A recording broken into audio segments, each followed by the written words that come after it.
Iran just shut down 20% of the world's oil, and the dollar dies with it. Professor Jiang Xueqin was right. On Wednesday, March 4th, 2026, South Korea had the worst stock market day in its entire history. Worse than the 2008 financial crisis. Worse than COVID. Worse than September 11th. The KOSPI plummeted 12.1%. Circuit breakers triggered within minutes of the open. Of more than 800 stocks on the index, just 10 finished in the green. Foreign investors dumped $3 billion before lunch. South Korea did not invade Iran. South Korea did not bomb anyone. South Korea did not start anything. South Korea imports 98% of its fossil fuels. 70% of that comes through one strip of water 33 kilometers wide. And America, in its infinite strategic wisdom, decided to close it. Here is the official position of the United States government on the matter. If they rise, they rise. That was Donald Trump on oil prices, after closing the world's most important energy corridor, affecting 20% of global daily oil supply, with zero alternative routes capable of replacing the volume.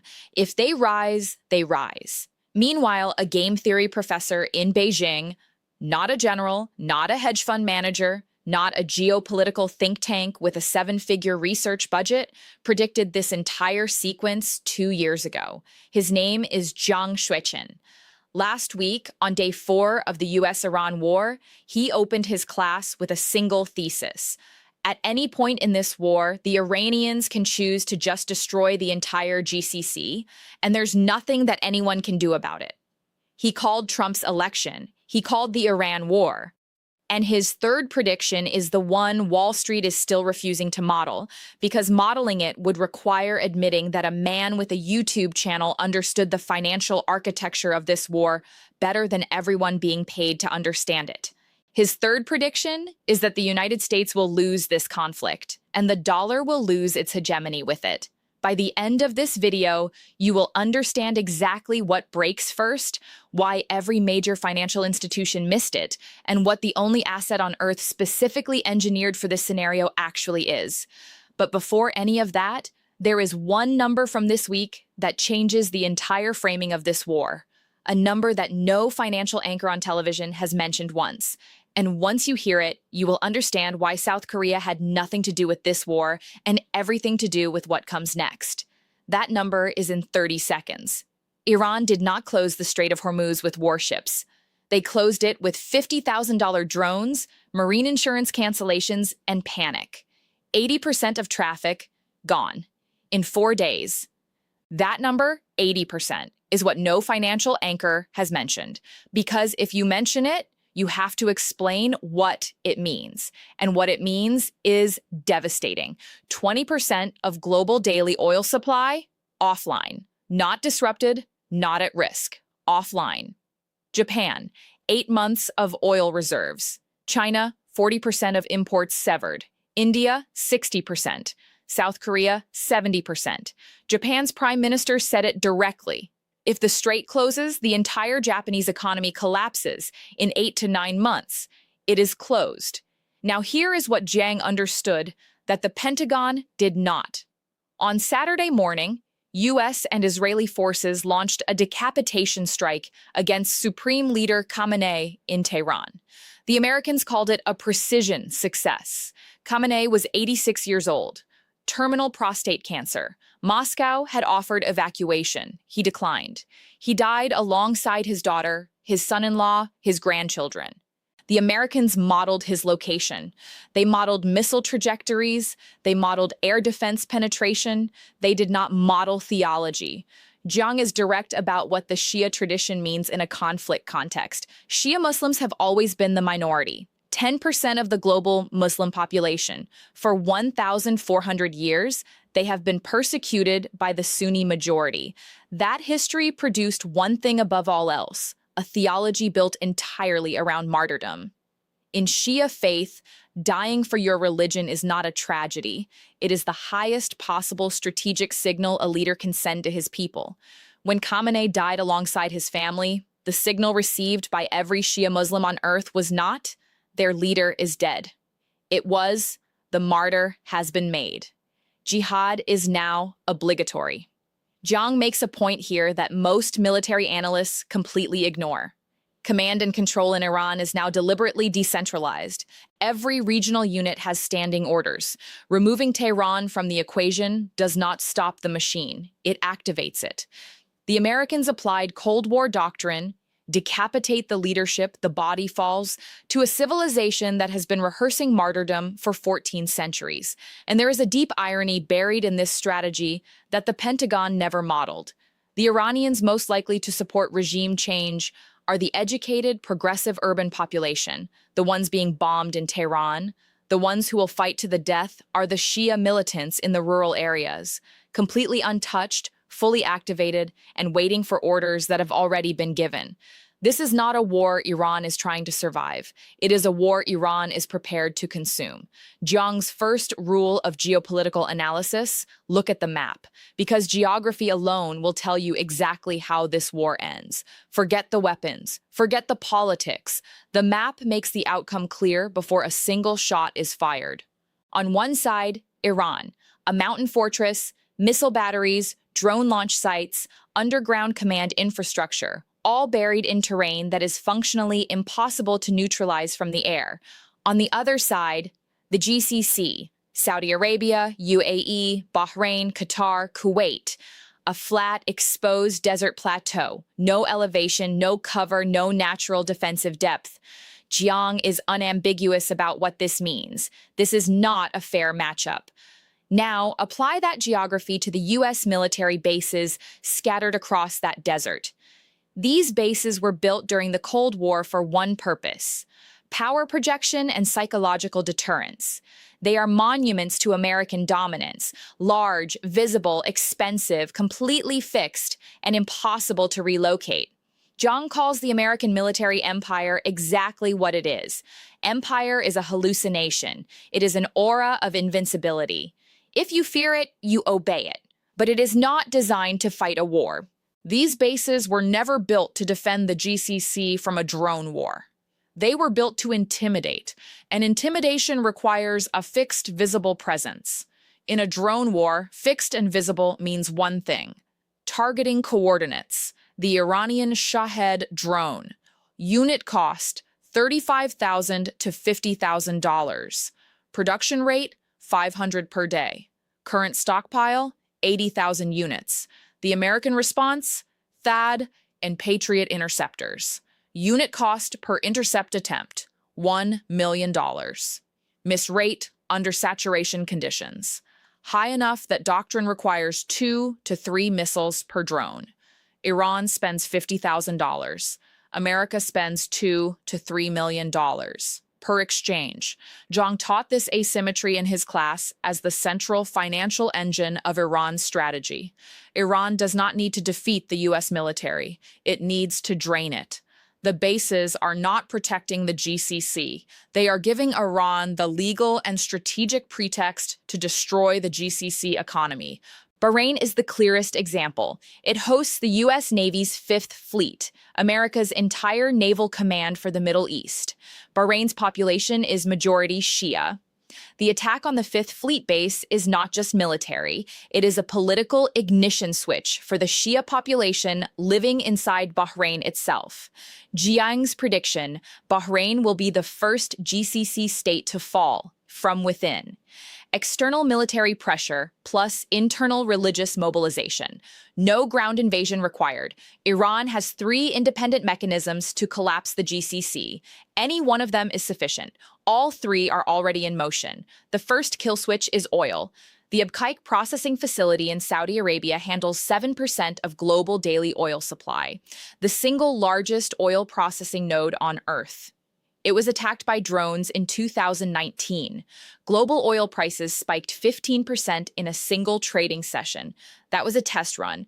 At 500 drones per day, Iran can now sustain continuous saturation attacks on oil infrastructure across the entire Arabian Peninsula simultaneously, defending every pipeline junction, every processing node, every export terminal across hundreds of kilometers of open desert is not a military problem.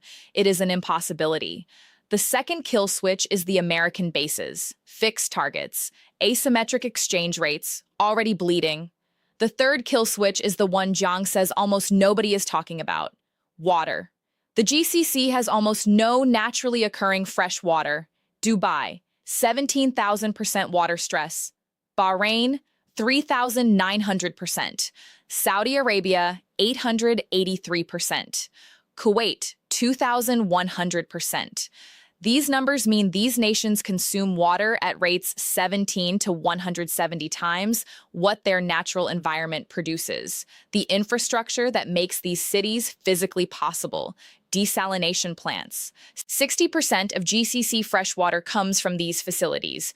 Remove them, and the population cannot survive in the environment they currently occupy. A Shahed drone, $35,000, can destroy a desalination plant. There is no defense system on Earth that can protect every desalination plant in the GCC simultaneously.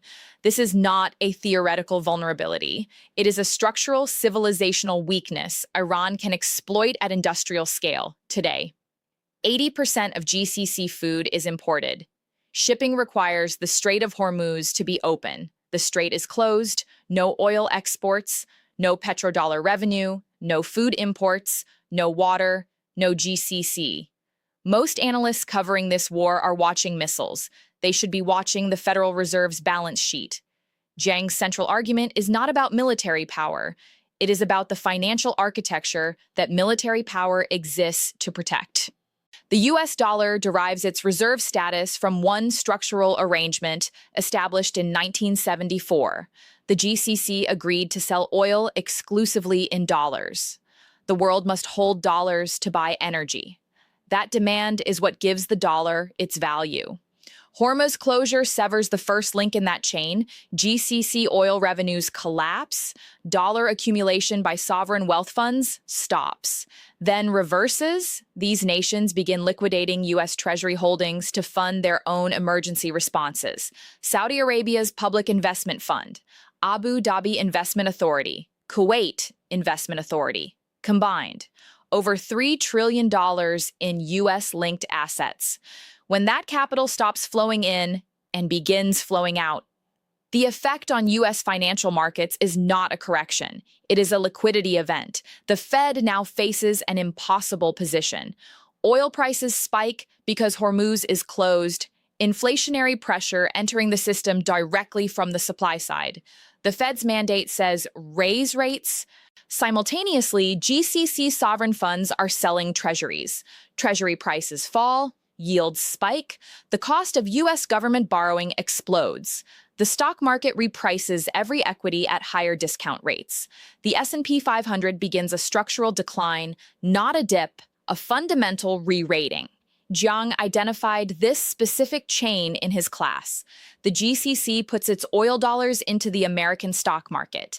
NVIDIA, Microsoft, Google, Apple. 7 companies account for roughly a quarter of total U.S. stock market growth. All of them are heavily capitalized by GCC sovereign wealth funds. When that capital stops flowing, these companies do not just dip, they reprice permanently. The last time this configuration appeared was 1973, Arab oil embargo. The result, stagflation. Simultaneous inflation and GDP contraction, the economic condition that monetary policy is structurally incapable of resolving. You cannot raise rates to fight inflation without accelerating the recession. You cannot cut rates to stimulate growth without accelerating inflation. The Fed has no move. In 1973, the U.S. resolved this by constructing the petrodollar system, paying for energy security with dollar hegemony. That system is now the thing being destroyed. There is no equivalent escape valve this time. Now, here is the question Jiang raises that nobody in mainstream finance is modeling. When the pipes that move money break, what settles the trade? SWIFT, the interbank messaging system that settles global dollar transactions, is a centralized network. It has administrators, it has choke points, it has already been weaponized as a sanctions tool against Iran, Russia, and others. In a world where the petrodollar circuit is severed, SWIFT is a geopolitical weapon, not neutral infrastructure. Iran cannot use dollars. Russia cannot use euros. The GCC cannot trust either. Bitcoin is not a speculative asset in this context. It is the only neutral settlement layer on Earth with no administrator, no headquarters, no choke point, and no nation-state that can bomb it into non-existence. Bitcoin network uptime since 2009, 99.98%. Times successfully shut down by a nation-state, 0. Iran has been mining Bitcoin under sanctions for years, converting stranded energy reserves into neutral, unseizable, borderless liquidity. When the dollar fails as the global settlement layer, and the mechanism for that failure is now actively in motion, the asset that fills the vacuum will not be chosen by a central bank committee. It will be chosen by necessity. The nations that hold it already will not be the ones scrambling. This is Lake Urmia, northern Iran, once the sixth largest saltwater lake in the world. In 1984, it was full. Today, you can walk across what used to be open water. Iran's water stress index, 72% and deteriorating. Jiang is clear that the American and Israeli long game is not conquest. Conquest requires ground troops, decades of occupation, and a war American domestic politics cannot sustain. The plan is more surgical. Accelerate the water crisis. Target dams, reservoirs, power infrastructure, feeding water treatment facilities.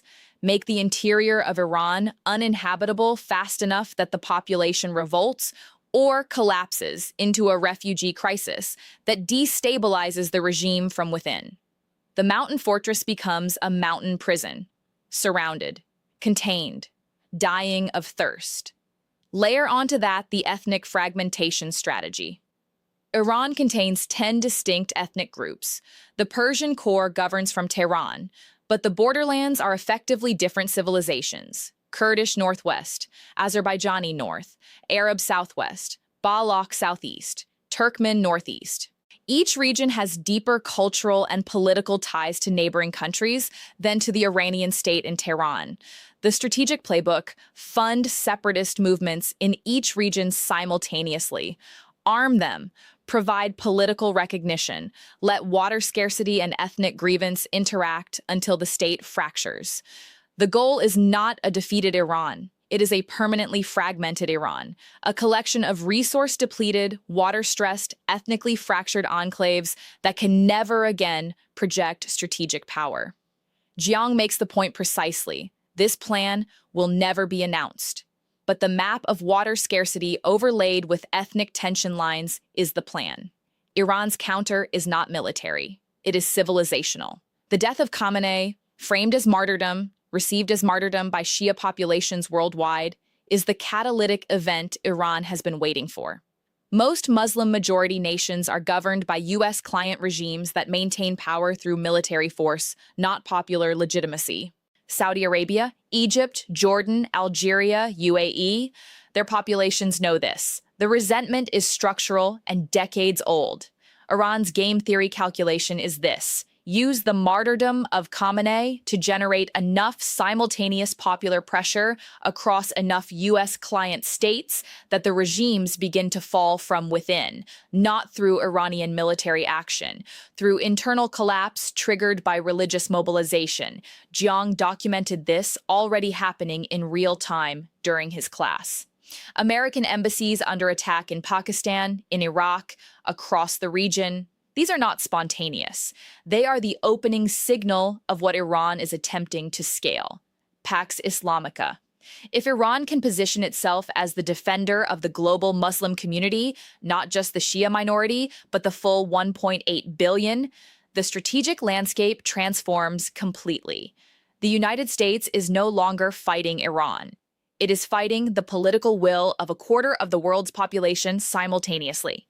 That is a war that cannot be won with THAAD batteries and carrier strike groups. Two players, asymmetric capabilities, asymmetric pain tolerance.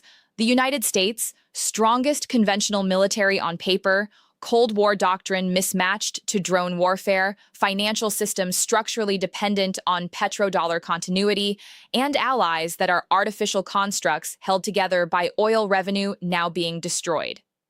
Iran, decentralized command that survives decapitation, population conditioned by 14 centuries of martyrdom theology, asymmetric exchange rate of $50,000 versus $1 million per engagement, and a geographic position that makes an air campaign alone insufficient. Jiang's verdict from his class is precise. America cannot de-escalate without accepting a restructured Middle East and the accelerated decline of dollar hegemony. Iran cannot de-escalate without surrendering the martyrdom momentum that is its only strategic leverage. Both players are locked in. Professor Jiang Xueqin was right. The question is not who wins this war. The question is what the dollar is worth when it ends. Game theory has a precise framework for calculating when a losing player reaches for a weapon of last resort, and what conditions make that move rational rather than desperate. If Jiang's analysis changed how you see this conflict, share it with one person who still thinks this is just another Middle East war. It is not.